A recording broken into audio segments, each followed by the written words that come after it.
Hi, I'm Maurice Beinat.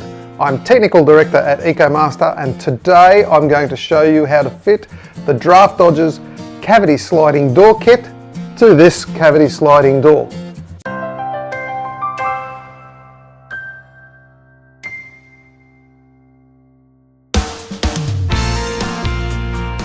Cavity sliding doors can be very drafty indeed, especially ones like this one that open into an external wall. The back of the cavity is open to the external wall cavity, which is very highly ventilated. So that means draft is either going to come in around the door or it's going to go out depending on the direction of the wind. Now the way to treat this is with the Draught Dodgers cavity sliding door kit. Now the kit has enough components to completely draft proof one side of the door when it's closed. There are a number of steps to fitting the cavity sliding door kit, so let's just run through them now.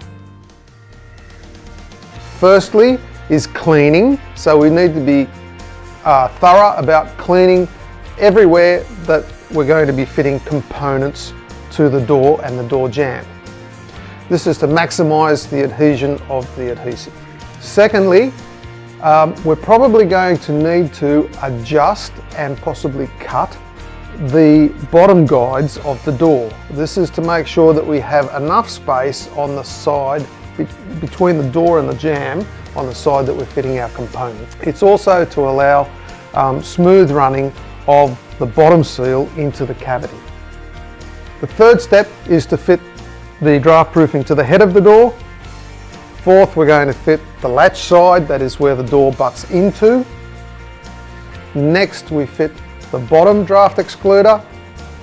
And finally, we fit the two components that go on the trailing edge of the door. So that's one component on the face of the door and the other component goes on the jamb. So let's have a look now at cleaning of the door.